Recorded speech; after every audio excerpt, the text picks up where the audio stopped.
गांव के बीचों बीच बसे हुए एक छोटे से घर में रघु नाम का एक किसान अपनी पत्नी सीता और बेटे मोहन के साथ रहता था। रघु एक मेहनती और ईमानदार आदमी था, लेकिन उसकी किस्मत हमेशा उसका साथ नहीं देती थी। उसकी छोटी सी जमीन थी, जहां वह खेती करता था। हर साल वह सोचता कि इस बार अच्छी फसल होगी, लेकिन कभी बेमौसम बारिश तो कभी सूखा उसके सारे सपने चूर चूर कर देते थे। रघु की पत्नी सीता उसे हमेशा समझाती, रघु, चिंता मत करो, मेहनत का फल जरूर मिलता है। भगवान ने चाहा तो हमारी भी किस्मत बदलेगी। रघु उसकी बात सुनकर चुप हो जाता, लेकिन मन ही मन किस्मत को कोसता रहता। एक दिन गांव में मेला लगा। मोहन ने अपने पिता से मेला देखने की जिद की। रघु की जेब में कुछ ही पैसे थे, लेकिन बेटे की खुशी के लिए वह उसे मेला घुमाने ले गया। मेले में तरह तरह की दुकानें लगी थी, झूले थे और लोग बड़े ही उत्साह से खरीदारी कर रहे थे। मोहन की नज़र एक खिलौने की दुकान पर पड़ी, जहां एक सुंदर लकड़ी का घोड़ा रखा था।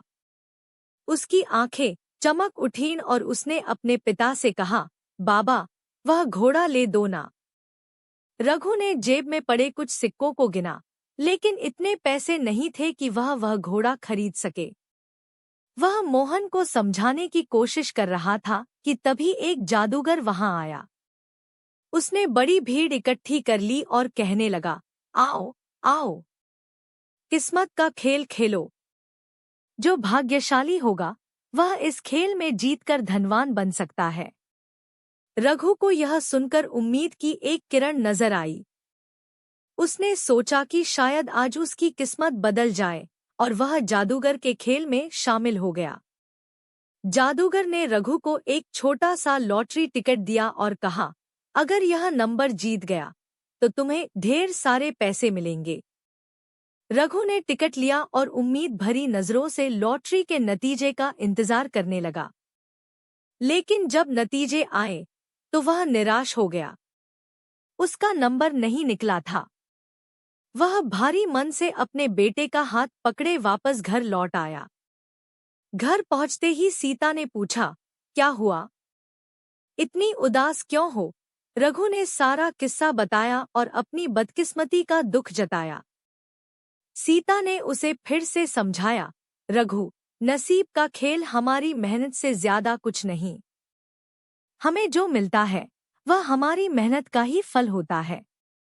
इस तरह के खेलों से कभी किस्मत नहीं बदली जा सकती। दिन बीतते गए और रघु ने मेहनत करना नहीं छोड़ा।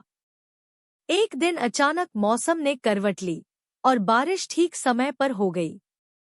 उस साल फसल बहुत अच्छी हुई। रघु की आंखों में खुशी के आंसू थे। उसने भगवान का शुक्रिया अदा किया और सोचा, शायद अब किस्मत मेरे साथ है। गांव में फसल कटाई का त्योहार मनाया जा रहा था। हर तरफ खुशहाली का माहौल था। रघु ने सोचा कि इस बार वह अपने बेटे के लिए मेले से वह घोड़ा जरूर खरीदेगा। लेकिन मेले में जाने से पहले उसने फैसला किया कि वह इस बार कोई खेल या लॉटरी में हिस्सा नहीं लेगा। उसने सीता की बातों को याद किया, किस्मत का खेल मेहनत से ज्यादा नहीं होता।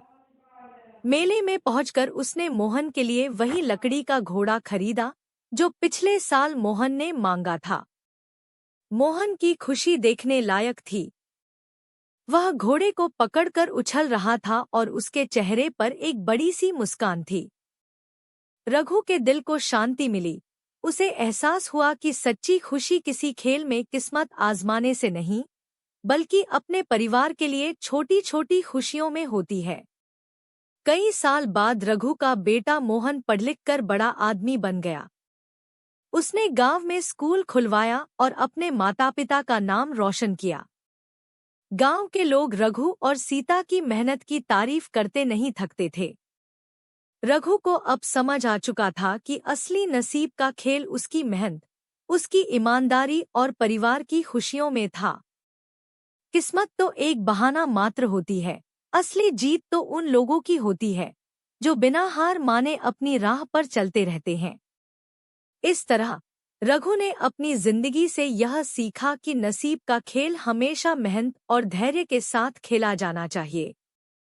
ऐसे ही नई नई कहानी सुनने के लिए मेरे चैनल को सब्सक्राइब जरूर कीजिए, वीडियो को लाइक कीजिए। धन्यवाद।